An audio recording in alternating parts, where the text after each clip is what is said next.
انسانی زندگی کے جو طبعی تقاضے ہیں نا، ان میں سے ایک تقاضا یہ ہے کہ انسان کبھی کبھی روتا ہے، اور جب وہ رو لیتا ہے تو اس کا دل ہلکا ہو جاتا ہے،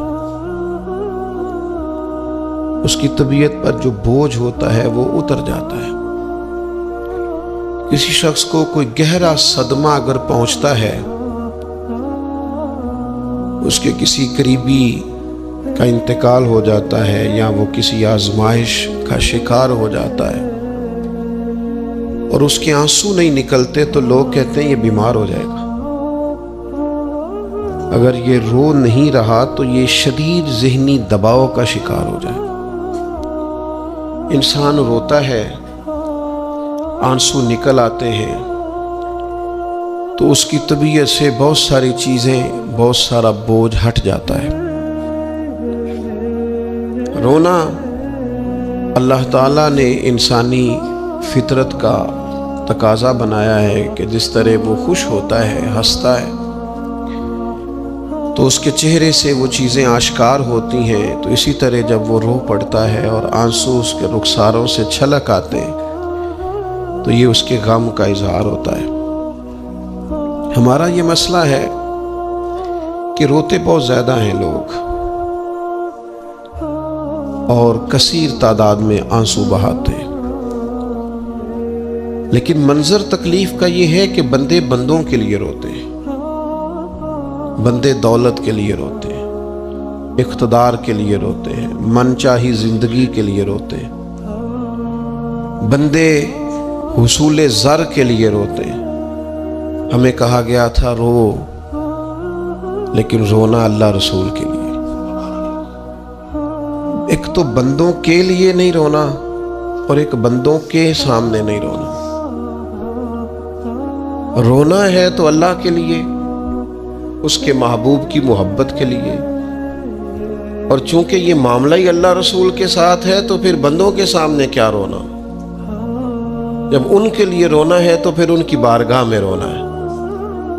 ہم اس معاشرے میں آج آنکھیں کھولتے ہیں اور دیکھتے ہیں تو اس معاشرے کا ایک بہت بڑا مسئلہ غیر سنجیدگی ہے، ہنسنا ہے، اور غیر سنجیدہ ہنسنا ہے، مزاح سے ہٹ کر آگے نکل کر دل لگی سے آگے جا کر ہم مذاق کے عادی ہو گئے، اور مذاق بھی اس طرح کا کہ ہم دوسروں کی توہین کرتے ہیں، ہم دوسروں کو اذیت پہنچاتے ہیں، دوسروں کی کسی چیز کا ذکر کر کے اس کا مذاق بناتے ہیں۔ قرآن مجید سورہ توبہ میں ارشاد فرماتا ہے فَلْيَضْحَكُوا قَلِيلًا وَلْيَبْكُوا كَثِيرًا، فرمایا انہیں چاہیے تھا کہ تھوڑا ہنستے، وَلْيَبْكُوا كَثِيرًا، اور زیادہ روتے۔ چاہیے تھا کہ ہنسنا کم کرتے، رونا زیادہ کرتے، لیکن ہمارے ہاں بات بات پہ ہنسنا، مذاق بنانا، مذاق اڑانا، نتیجہ کیا ہے؟ حضور علیہ السلام نے فرمایا بہت زیادہ ہنسنا دلوں کو مردہ کرتا ہے۔ انسان روئے، اس کے آنسو نکلیں اللہ کے لیے، اس کے محبوب کی محبت کے لیے۔ نبی پاک صلی اللہ تعالیٰ علیہ وسلم نے فرمایا، بخاری شریف میں صحیح درجے کی روایت ہے، کریم فرماتے ہیں اگر تم وہ جان لیتے نا جو میں جانتا ہوں، اگر تمہیں اس کا علم ہوتا نا جس کا مجھے علم ہے، تو فرمایا تم رویا کرتے، تمہاری کیفیات اور ہو جاتی۔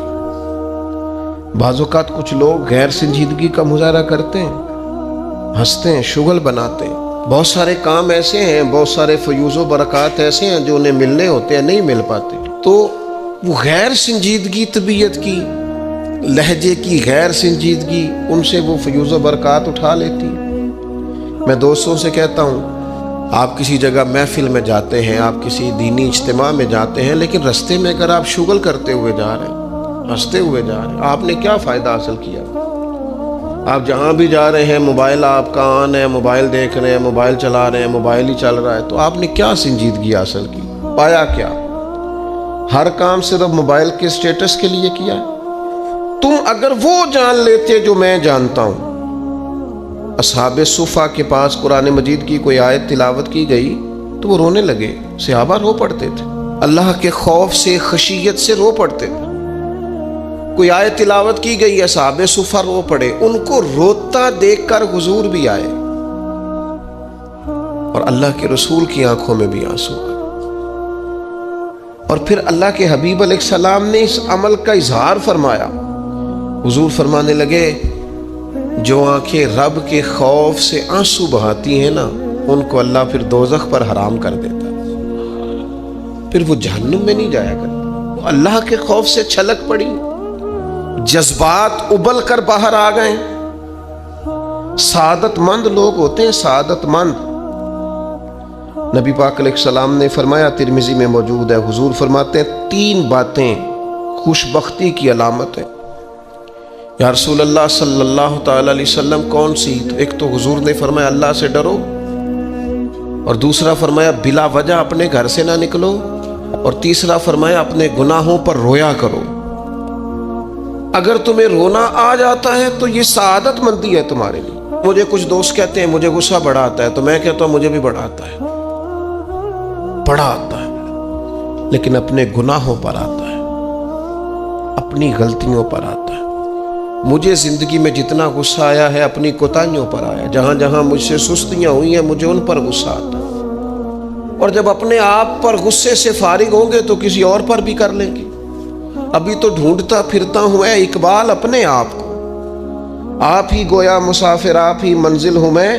میرے عزیز، اگر انسان کو یہ سعادت مندی نصیب ہو جائے، وہ کبھی اپنے مالک کے خوف سے رو پڑے، کبھی اس کی محبت میں رو پڑے۔ مجھے بتائیں نا، بچہ جب رو ہی پڑتا ہے تو پھر اماں سارے کام چھوڑ کے متوجہ ہو جاتی۔ لوگ کہتے ہیں وہ میرے پاس آیا تھا تو بس رو ہی پڑا تھا، تو پھر میں کیا کرتا؟ وہ رو ہی پڑا ہے تو معاملہ ختم ہو گیا۔ بچے کی شدید غلطی پر اسے ڈانٹا تھا پر وہ رو پڑا، نرم ہو گیا دل ماں کا، باپ کا، چچا کا، بڑوں کا، چونکہ وہ رو پڑا ہے۔ عزیز بھائی، جب تو بھی رب کی بارگاہ میں رو ہی پڑے گا نا، جب تو اس کی خشیت سے ٹوٹ ہی جائے گا نا، جب اس کے حضور آ کے عرض کرے گا نا مالک میں کہاں جاؤں تیری بارگاہ میں نہ ہوں، کہاں جاؤں۔ اعلیٰ حضرت بریلوی رحمۃ اللہ علیہ کے والد تھے، بڑے درد سے دعا کرتے تو لوگ ان سے دعائیں کرایا کرتے تھے، اور عجیب سے نا دعا کے اندر محو ہو جاتے تھے۔ اپنے لفظوں میں بات کروں تو بڑی کھوب کے دعا کرتے سن۔ بعض بندے رٹیاں رٹائیاں دعاواں کرتے ہیں، بس وہ ٹھیک ہے، ہاتھ اٹھا دیے جو مولانا صاحب کہیں گے ہم بھی، وہ بڑے محو ہو کے دعا کرتے تھے۔ کسی نے ان سے کہا حضرت اتنی للہیت سے اور اتنی محویت سے اور اتنے ذوق سے دعا کیسے؟ فرمانے لگے میں نے اپنی بیوی سے طریقہ سیکھا ہے۔ سیکھنے والے سبھی جگہ سے سیکھتے، اپنے بچوں سے بھی سیکھ لیتے، اور جن کا خیال ہونا ہمارے پاس کل عقل آ گئی ہے، وہ بیچارے عقل کو خیر بات کہہ دیتے ہیں، جن کو سارا ہی پتہ ہے انہیں کچھ پتہ نہیں۔ کہتے بیوی سے سیکھا ہے دعا مانگنے کا طریقہ۔ حضرت وہ کیسے؟ فرمانے لگے اسے کوئی کام تھا مجھ سے، کوئی گھر کا خرچہ تھا، اس نے بتایا خرچہ، میں نے اسے کہا ابھی میرے پاس پیسے نہیں ہیں، آتے ہیں تو دوں گا۔ 2-4 دنوں کے بعد پھر اس نے کہا، میں نے کہا تھا گھر کے خرچے کے لیے کچھ پیسے، تو فرماتے ہیں میں نے کہا ابھی میرے پاس نہیں ہے، آتا ہوں تو دیتا۔ عورتوں کی عادت ہوتی ہے بار بار یاد کرانا، کہتے اس نے پھر یاد کرایا، وہ میں نے گزارش کی تھی کچھ پیسے چاہیے، فرماتے مجھے غصہ آ گیا۔ میں نے کہا تم کیا روز ایک ہی بات کرتی ہے، تجھے کہا ہے نا ابھی پیسے نہیں ہیں، آتے ہیں تو دے دوں گا۔